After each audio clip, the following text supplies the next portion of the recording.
How BAI's corruption killed India's Olympic dreams. That is what we are exposing today. And when you hear the full story, you will understand why a nation of 1.4 billion people with some of the most talented badminton players on earth has been held back not by lack of ability, but by the very institution that was supposed to be building its future. Here is what we are breaking down today.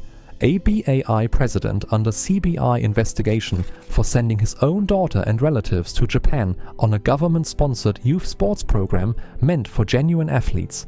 A federation secretary arrested and jailed for crimes against young female trainees at a national badminton academy. Fake affidavits submitted in court.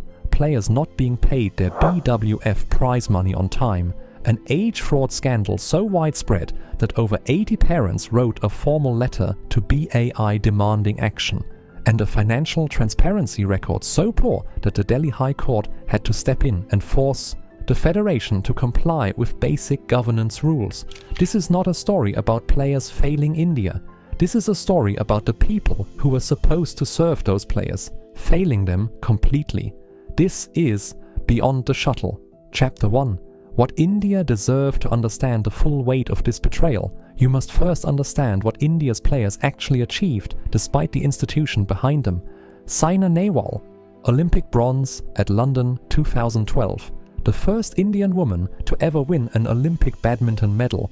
World number 1 in 2015. She reached the top of the sport on talent and determination, training at Gopi Chand Academy with resources that were never comparable to what China or Indonesia provided their players. P.V. Sindhu, Olympic silver at Rio 2016, Olympic bronze at Tokyo 2020, world champion in 2019, 2 Olympic medals from 2 consecutive games. She achieved something no Indian woman had ever achieved before, and she did it while managing a commercial schedule, a national federation, and a coaching setup that never gave her the undistracted preparation that champions in other countries take for granted. Kidambi Srikanth, world number 1 in 2018, 4 Super Series titles in a single year. Lakshya Sen, Olympic semi-finalist in Paris 2024. Satvik Sairaj Rankireddy and Chirag Shetty, world number 1 doubles pair, Thomas Cup winners in 2022. The talent was extraordinary, the results were extraordinary. And behind every single one of those achievements was a federation that was simultaneously under investigation, in court, and being accused of fraud. Chapter 2. The CBI investigation. Stop. Because what happened in 2014 inside the Badminton Association of India will make your blood boil. The Japanese government sponsored a youth sports exchange program, a prestigious initiative designed to bring genuinely talented young athletes from across Asia to Japan to develop their skills and experience Japanese sporting culture. 23 young Indian badminton players were selected to represent the country. 7 of those 23 spots went to the children and relatives of BAI officials and Delhi Capital Badminton Association members. 7 out of 23. Nearly 1/3 of the entire delegation. And most of these children did not meet the basic selection criteria. Players were required to be between 17 and 23 years old and to have competed at regional or state level. Many of the officials' children met neither requirement. The Central Bureau of Investigation launched a preliminary probe. The CBI found that no trial had been conducted to select the players. No advertisement had been published inviting applications. The selection process had been bypassed entirely.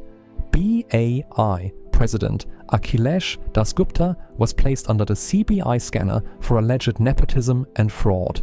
Think about what that means. While India's genuine young badminton talent was being passed over, the children of federation officials were traveling to Japan on government-funded programs they had not earned and did not qualify for. The seats that should have been developing India's next generation of champions were being used as personal rewards for officials' families. Chapter 3. The Secretary arrested. But the CBI investigation was not even the darkest chapter, because in February 2017, something happened that shocked Indian sport to its core. Vijay Sinha, the former Secretary General of the Badminton Association of India, was arrested by Lucknow police. The charges against him and his son Nishant included rape, wrongful confinement, criminal intimidation, and breach of trust. The FIR was based on complaints from 4 young female trainees at the Babu Banarsi Das Uttar Pradesh Badminton Academy, a national training facility where Sinha had operated as a VIP, the BAI, which had previously conducted an internal inquiry into allegations of embezzlement, misappropriation, fraud, nepotism, favoritism, and misconduct against Sinha, had expelled him from the association just 1 month before the arrest. Both Vijay Sinha and his son Nishant were jailed. A man who had sat at the highest levels of Indian badminton administration, who had attended BWF meetings, signed off on national team selections, overseen the development of young Indian players, was behind bars for crimes against the very young athletes the sport was supposed to be protecting. Chapter 4. The deeper rot. And it did not stop there, because beneath the headline scandals, there was a systemic rot that affected Indian badminton at every level. Players were not being paid their BWF prize money on time. Money that players had earned competing on the world stage, representing India, was being held by the federation instead of being transferred promptly. The BAI submitted fake affidavits in judicial proceedings.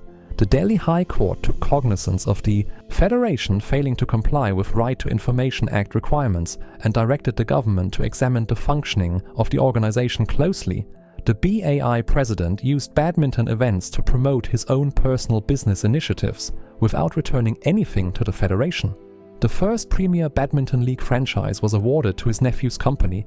State officials who supported him in federation elections were protected from scrutiny regardless of their own conduct. And then there was the age fraud scandal. Over 80 parents of junior badminton players formed a group called Swatch Badminton India and wrote formally to the BAI. Their letter described age fraud as widely and deeply rooted in sub-junior and junior Indian badminton. Chapter 5. The verdict. How BAI's corruption killed India's Olympic dreams. The answer is not one scandal, it is the accumulated weight of an institution that placed personal gain above player welfare at every single level. An institution where officials sent their own children on programs meant for genuine athletes, where the Secretary General was jailed for crimes against young trainees, where fake documents were submitted in court, where players waited for prize money they had already earned, where age fraud was so embedded that parents had to organize themselves into a movement just to force the federation to acknowledge the problem. India's players,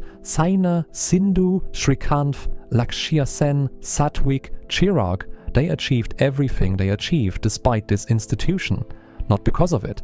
Imagine what Indian badminton could have been if the federation that governed it had been worthy of the players it represented. Imagine what the Olympic medal count could have looked like if every resource, every program, every rupee had gone where it was supposed to go. Into training, into development, into the young players whose futures were stolen by the people trusted to protect them. If this video made you angry, if you had no idea how deep the corruption inside BAI truly went, then this channel was built exactly for you. Subscribe to Beyond the Shuttle right now. Every week we expose the real stories and brutal truths behind the sport we all love.